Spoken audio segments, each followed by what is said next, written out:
ខ្ញុំគឺជាឆែម្នាក់អ្នកខ្ញុំស្រឡាញ់នៅផ្នែកចុងភៅនេះជាខ្លាំងពីព្រោះថាផ្នែកចុងភៅគឺជាផ្នែកមួយដ៏សំខាន់សម្រាប់ជីវិតអ្នកណាក៏ត្រូវការញ៉ាំជំរាបសួរអ្នកខ្ញុំឈ្មោះពេលណាវអ្នកខ្ញុំគឺជាអតីតសិស្សសាលាបាយចំនួនទី8បន្ទាប់ពីអ្នកខ្ញុំបញ្ចប់ការសិក្សាមកអ្នកខ្ញុំបានបម្រើការងារនៅតាមសន្តាគារជាច្រើនរហូតមកដល់ពេលបច្ចុប្បន្ននាងខ្ញុំបម្រើការងារនៅក្នុងសន្តាគារអង្គរក្រេស Venice Resort សួរពុកម៉ែបងប្អូនទាំងអស់គ្នាបាទខ្ញុំបាទឈ្មោះដាំចម្រើនជាអតីតសិស្សសាលាបាយចំនួនទី2ហើយដល់មកទៀតខ្ញុំបានបញ្ចប់ការសិក្សានៅសាលាបាយខ្ញុំបានបំពេញការងារនៅរៀនអង្គជាធម្មតាគុណសិស្សដែលចប់ពីសាលាបាយទៅគឺផ្នែកចុងភៅនឹងគឺយើងរកអត់ដល់រយៈពេល1ខែទេគឺគាត់មានការងារអស់ទាំងអស់នេះខ្ញុំបានបំពេញការងារនៅខាងក្រៅអស់រយៈពេល6ឆ្នាំហើយបន្ទាប់មកទៀតខ្ញុំបានបង្រៀន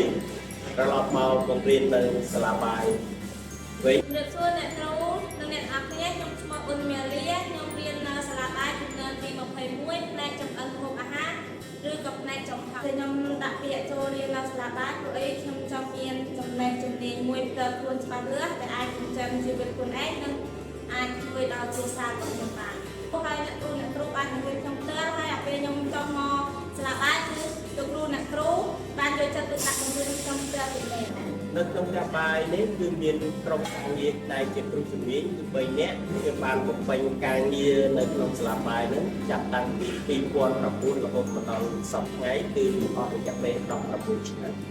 តែរហូតគឺនិយាយទៅវាមិនស្រួលហើយក៏វាមិនពិបាកខ្លាំងទេគឺវាអាចមានរៀនធ្វើបានអីលោកគ្រូអ្នកគ្រូគឺគាត់នៅចិត្តយើងចនិចគាត់ជាអ្នកជួយលើកទឹកចិត្តយើងចនិចខ្ញុំលើកទឹកចិត្តអ្នកថាអ្នកអាចគួរតែមកដាក់ពាក្យនៅសាលាបាយបានព្រោះអីនៅសាលាបាយមានទាំងគ្រូលោកគ្រូអ្នកគ្រូដែលបានបង្ហាត់បង្រៀនយើងផ្ទាល់មុនដំបូងអ្នកខ្ញុំដាក់ពាក្យមករៀននៅសាលាបាយអ្នកខ្ញុំភ័យមិនសូវចង់រៀននោះទេពីព្រោះតែអ្នកខ្ញុំគឺជាក្មេងមកពីស្រុកស្រែហើយភាសាក៏មិនសូវចេះហើយនឹងភាសាខ្មែរក៏រៀនបានតិច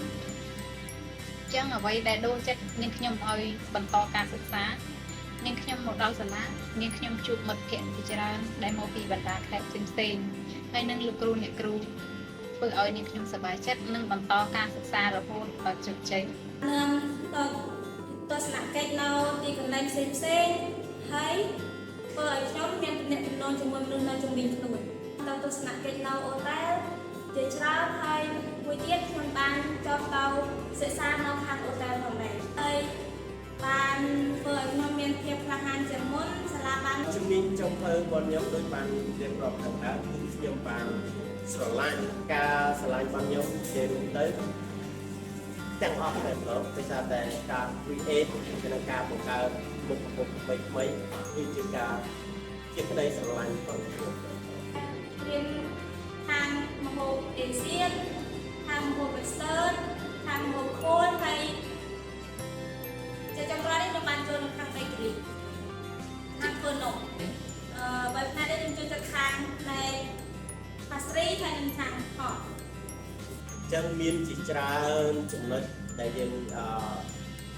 សម្រាប់ស្វាគមន៍បងប្អូនទាំងអស់គ្នាមកកាន់នៅសាលាបាយអរគុណ